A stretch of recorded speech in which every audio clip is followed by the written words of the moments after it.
Hobbyist की इच्छा होती है कि उसके पास बिग साइज मॉन्स्टर एक्वेरियम हो।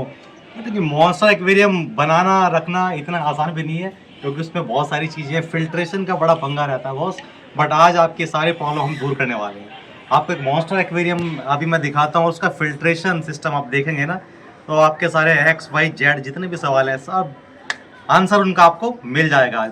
तो चलिए दिखाते हैं आपको अपना monster aquarium. Here we go। ये देखिए big size monster aquarium. Fishes देखिए, बिग साइज फिशेस। इसका डायमेंशन 6 फीट इसकी लेंथ है, और ये 2.5 फीट हाइट में है, और 2 फीट इसका डेप्थ जाता है।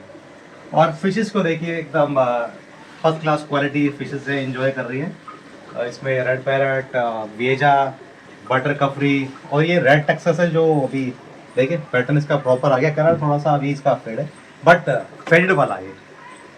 और उसके अलावा यहाँ पे हमारे पास अल्बिनो पाकू इसमें है, और रेड डेविल और सेल्वन चिकलेट इसके अंदर। एक टाइगर पैरट भी है, उस पर पैचेस आया हुआ है। ये देखिए टाइगर पैरट भी है।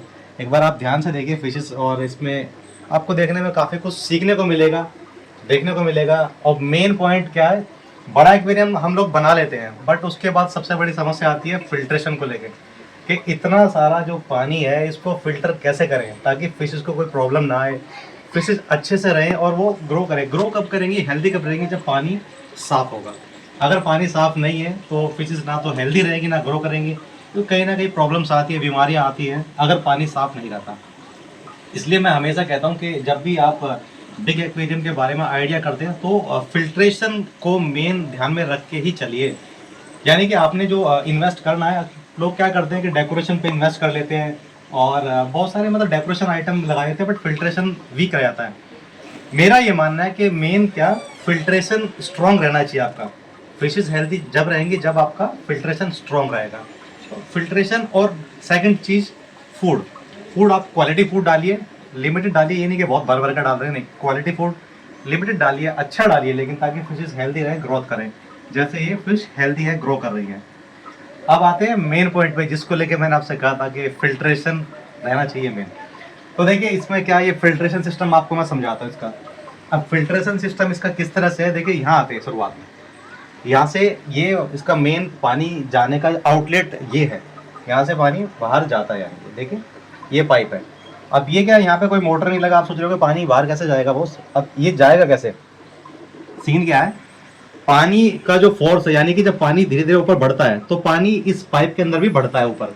जब पानी इसके ऊपर बढ़ता है तो यहाँ से हमने यहाँ छेद मारा हुआ इस साइड में, ये देखिए यहाँ से हमने ये छेद मारा हुआ इस साइड में। यहाँ से पानी बढ़ने के साथ यहाँ से फोर्स आउट होके यहाँ पे नीचे इधर आ गया।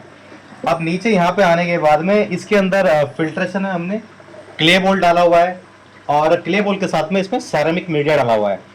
अब यहाँ पे पानी इसके अंदर आया, इसके बाद में उस साइड में हमने एक इसमें पावर हेड लगाया हुआ है आउटलेट के, यानी कि पानी यहाँ से इसके अंदर आता है और वहाँ से फिल्टर होके वापस इसके अंदर यहाँ से डाउन हो जाता है। वो भी डाउन कहाँ से होता है, यहाँ से नहीं, यहाँ से गया ये ऊपर, यहाँ पे आया पाइप हमारा, हमने अंदर प्लम्बिंग की है। यहाँ पे आके इसके अंदर फिर हमने क्ले बॉल और सैरामिक रिंग्स डाले हुए हैं। क्ले बॉल सैरामिक रिंग इसके अंदर है, और यहाँ पे हमने पानी डाल दिया। इसके अंदर से भी फिल्टर होकर पानी नीचे डाउन होता है हमारा। और ये देखिए हमारे इसके अंदर ना सेरामिक के अंदर हमने मनी प्लांट्स लगाए हुए हैं। देखो ये भी अच्छे खासे ग्रो कर रहे हैं, क्योंकि इनके नीचे क्या ग्रिप मिल गई है, पानी तो उसके अंदर है ही है। अच्छा, अब सेकंड थिंग एक और आती है दिमाग में कि हमने जो ये लगाया हुआ है यहाँ पे सिस्टम, इन केस अगर ये ओवरफ्लो कर जाए तो क्या होगा। तो कई बार होता है ना कि चौक हो गया, इसमें हमने डस्ट इकट्ठा हो जाता है, चौक हो गया, तो उसके बाद ओवरफ्लो करेगा। अब ओवरफ्लो का क्या सिस्टम करा जाए, कैसे उसको रोका जाए, तो उसके लिए यहाँ पे बड़ा अच्छा हमने जुगाड़ लगाया है। देखिए यहाँ से हमने इसमें एक यहाँ पे पाइपिंग प्लम्बिंग की, ये पाइप हमने डाला नीचे। अब आती है मेन कहानी, ये देखिए आप। अब आपको मैं मेन चीज़ दिखाता हूँ, अब आपको समझ में आएगा मेन चीज़ क्या है। देखिए यहाँ से जो ये ओवरफ्लो का हमने पाइप प्लम्बिंग किया है, वो लाके हमने यहाँ नीचे इस स्पंज के अंदर डाल दिया।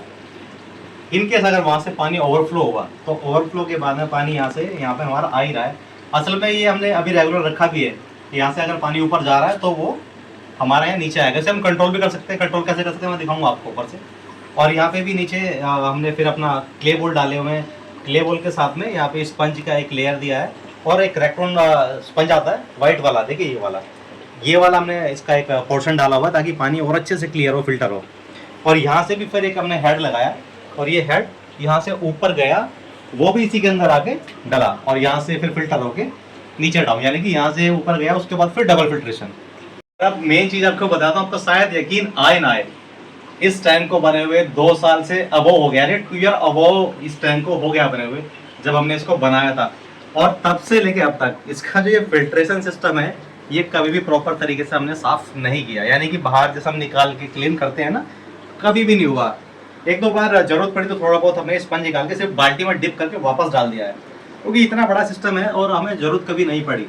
अब आप कहेंगे कि इसका तो अमोनिया बढ़ गया होगा, नाइट्रेट बढ़ गया होगा, नाइट्रेट मतलब बहुत सारी चीज़ें, कुछ नहीं बढ़ा, एज इट इज़ है, क्लियर है, बढ़िया। हम चेकअप कर चुके हैं, फर्स्ट क्लास चल रहा है, कोई दिक्कत आ नहीं रही, क्योंकि फिल्ट्रेशन 1, 2 एंड 3 लेयर में फिल्ट्रेशन ज़्यादा, वो भी इतने सारे मीडिया के साथ। इसमें क्ले वोल है, सेरेमिक है, ठीक है, और कार्बन डला हुआ है, ऊपर फिर क्ले वोल डला हुआ है, फिर सेरेमिक डला हुआ है, ऊपर से इतना सारा स्पंज की लेयर्स इसके अंदर डली हुई है, तो जरूरत नहीं पड़ती।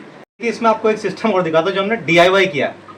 ये देखिए यहाँ पे ना ये क्या शूज हम खरीदते हैं ना, तो शूज के साथ में एक इस तरह का नेट बैग आता है जिसमें हमारे शूज पैक हुआ आते हैं। तो हमने ये नेट बैग यहाँ पे इस हमारे ओवरफ्लो के पाइप के आगे बांध दिया। अब ये क्या इतना अच्छा काम कर रहा है ना, इसके बाद तो उसका क्लियरिटी लेवल और बढ़ गया है, क्योंकि ये जो बारीक डस्ट वगैरह स्पंज को मतलब अच्छे से उसको ऑब्जर्व कर लेता है, बारीक डस्ट को, और उसके बाद पानी को उसमें नीचे डाल रहा है। तो ये आप एक DIY कर सकते हैं। अगर आपका सम्प इस तरह का बना हुआ है तो उसमें आप इसको आगे बांध कर और डाल सकते हैं, ताकि एक अलग लेयर आपको और मिल जाएगी पानी क्लियर करने के लिए। अब देखिए एक चीज़ आपको मैं और दिखाता हूँ, ये इसमें लगे 2 वेव मेकर्स। वेव मेकर्स का काम क्या होता है, आप कई बार लोग समझ नहीं पाते कि वेव मेकर है क्या। वेव मेकर का काम क्या, पानी को फोर्स करके ना वेव्स बनाता है, वो एक अलग चीज़ है। बट यहाँ पे इसका बड़ा अच्छा यूज़ है। यहाँ से वेव मेकर क्या कर रहा है, पानी को फ्लो करके यहाँ पे हमारे इस तरफ भेज रहा है, इस तरफ आ रहा है। तो क्या पानी वहां से इधर आया, जो भी डस्ट हुआ नीचे से वहां से इधर आके, और इस पाइप से सीधा जाके हमारे मेन फिल्टर में, और मेन फिल्टर से फिर यहाँ पे, और यहाँ से फिर ऊपर, यानी कि इसका भी एक अच्छा खासा रोल यहाँ पे है इसको क्लियर कराने में। तो वेव मेकर आप अगर आपके पास बड़ा एक्वेरियम है, आप वेव मेकर जरूर लगाइए अगर आप अपना सम्प का सिस्टम यूज कर रहे हैं। फायदा क्या है, सम्प के अपोजिट में, जहाँ से आपका सम्प का आउटलेट है ना, उसके अपोजिट साइड में आप वेव मेकर लगाइए, ताकि पानी को फोर्स करके उस तरफ भेज दे, और वहां से आपका जो इनलेट पाइप है उसको उठा के आउटलेट बाहर आपके मेन फिल्ट्रेशन सिस्टम में डाल दे, या फिर जो आप ओवरहेड सम्प या नीचे सम्प बना रहे उसमें डाल दे। तो वेव मेकर का एक अच्छा खासा यूज ये भी है। अब देखिए इसमें ना आपको मैं एक चीज और दिखाता हूँ जो छोटी है बट यूनिक है, और वो भी हमारा DIY सिस्टम है। देखिए क्या, यहाँ से जो हमारा इनलेट है ना, यहाँ से पानी जो हमारा बाहर जाता है, अगर हम इसको चाहे तो बंद भी कर सकते हैं। यहाँ से ये प्लम्बिंग टेम्परेरी है, यहाँ से इसको हमने निकाला, इस पाइप को निकाल के, और यहाँ पे इसको पर्टिकुलरली बंद कर दिया। सेकंड, आप कहोगे पानी फिर बाहर कैसे जाएगा, उसके लिए हमने बॉस ये लगाया है ना, ये देखिए हमारा फॉर्मूला है इस टाइप का। यहाँ से पानी हल्का हल्का यहाँ से नीचे जा रहा है, अगर हम इसको नीचे पूरा डाउन कर देंगे तो पानी फिर इससे जाएगा, ना कि इससे, क्योंकि ये तो बंद हो गया, तो आउटलेट इससे हो जाएगा हमारा। और अगर इसको आउटलेट को देखो मैं ऐसे पूरा ऊपर कर देता हूँ, ये भी हमने यहाँ पे अपना ये देखिए इस तरह का एडजस्ट रखा है, तो हमारा पानी का लेवल भी बढ़ जाएगा ऊपर। क्यों? क्योंकि अगर ये नीचे रहेगा तो पानी बाहर जाएगा, ये ऊपर आ गया तो पानी का लेवल बढ़ा, पानी का लेवल बढ़ के तब ऊपर जाएगा, यानी कि हम वाटर का लेवल भी इससे अप डाउन नीचे कर सकते हैं। और ये क्या है, सब DIY जुगाड़ है हमारा, जो हमने DIY फॉर्मूला बनाया है। क्योंकि ओवरऑल हम हिंदुस्तानी, और हम लोग तो देखो DIY करने में माहिर है, कहा भी जाता है वर्ल्ड में, है ना। तो ये सारा फिल्ट्रेशन सिस्टम देखो हमारा मतलब DIY अपना जुगाड़ किया हुआ है, और आप भी इस तरह से DIY सिस्टम कर सकते हैं बिग एक्वेरियम को लेकर, करना भी चाहिए आपको। अच्छा, ये मछली इतनी हेल्दी है, आपको दिख भी रहा होगा ना कि मछली इतनी हेल्दी खाती क्या है। अब इस सवाल का जवाब फर्स्ट टेट्रावाइट, पहला जवाब तो टेट्रावाइट है इसका। और सेकंड में ना ये एक फूड है इंटेन का, ये इंटेन का फूड है, ये साथ में हम इनको ये भी खिलाते हैं। और अब तीसरी चीज ये देखिए, ये है माइक्रो श्रिम्प्स। ये माइक्रो श्रिम्प्स है छोटे साइज के, बेसिकली जल्दी से आपको मिलेंगे नहीं, ये हमारे पास एक सरप्राइज है। अगर आपको चाहिए तो ये आप मेरे से संपर्क कर सकते हैं, इसको लेने के लिए कांटेक्ट कर सकते हैं, आपको मिल जाएगा। बट ये सरप्राइज है, अभी मार्केट में शायद लॉन्च नहीं हुआ, हमने तो कहीं से जुगाड़ करके मंगा लिया, ठीक है। तो ये अगर आपको चाहिए तो हम मुझसे संपर्क कर सकते हैं, मैं डिस्क्रिप्शन में नंबर डालूंगा, वहाँ से आप कॉन्टैक्ट कर लेना। अब आते हैं इस फिल्ट्रेशन सिस्टम की कॉस्टिंग पे।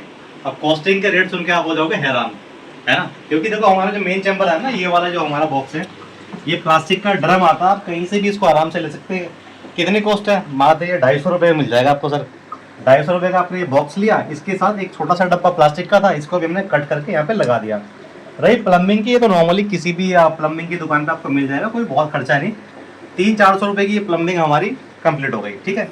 उसके बाद में ऊपर एक हमने बॉक्स लिया नर्सरी से, ये तो आपको किसी भी एक प्लांट नर्सरी से आराम से मिल जाएगा। इसकी कॉस्टिंग 150 से 200 रुपये होती होगी मैक्सिमम, उससे ज़्यादा तो नहीं आता। ये हो गई। अब नीचे आते हैं, नीचे क्या, ये हमने पॉलीफिल रैकरोन लगाया हुआ है, ये किसी भी आपको सोफे की दुकान पे या कहीं पे भी आराम से मिल जाता है, कोई मुश्किल नहीं है। ये सोफे वाली जो हम सोफे में स्पंज यूज़ करते हैं वो वाली है। अब यहाँ क्ले बॉल तो आप कहीं भी ट्राई कर सकते हैं, ऑनलाइन भी मिलेगा, मेरे पास भी मिल जाएगा, बहुत महंगा नहीं है, सस्ता ही है, चीप है। और इसके अंदर डला हुआ है सेरामिक रिंग, सस्ता है, कोई बहुत महंगा नहीं है। अलग अलग ब्रांड का अलग अलग रेट आता है, बट बहुत ज़्यादा महंगा नहीं पड़ेगा एज़ पर बहुत सारे महंगे जो कंपनी के ब्रांड आजकल फिल्टर चल रहे हैं, उनसे तो बहुत सस्ता है। और देखिए, अगर आप करना चाहते हैं या फिर बनवाना चाहते हैं ऐसा फिल्टर सिस्टम, तो आप हम लोग से संपर्क कर सकते हैं। हम लोग मैनुअली आपके घर पे आकर बना सकते हैं, अगर आप दिल्ली एनसीआर में कहीं हैं तो। दिल्ली एनसीआर से आउट है तो मुझे सोचना पड़ेगा एक बनाने के लिए, बट दिल्ली एनसीआर में तो कोई प्रॉब्लम है नहीं मुझे आने में, तो हम ये बना सकते हैं। फिल्ट्रेशन सिस्टम देखिए आपके सामने है, जो रिजल्ट है वो आप देख ही सकते हैं, कितना शानदार रिजल्ट है। ये इतना बड़े टैंक को संभाल रहा है, तो कोई मजाक तो है नहीं, काम कर रहा है तभी तो इतना संभाल रहा है। तो बने रहिए वीरेन एक्वा वर्ल्ड के साथ, आगे भी ऐसी यूजफुल वीडियोस आपके लिए लेके आते रहेंगे। नमस्कार।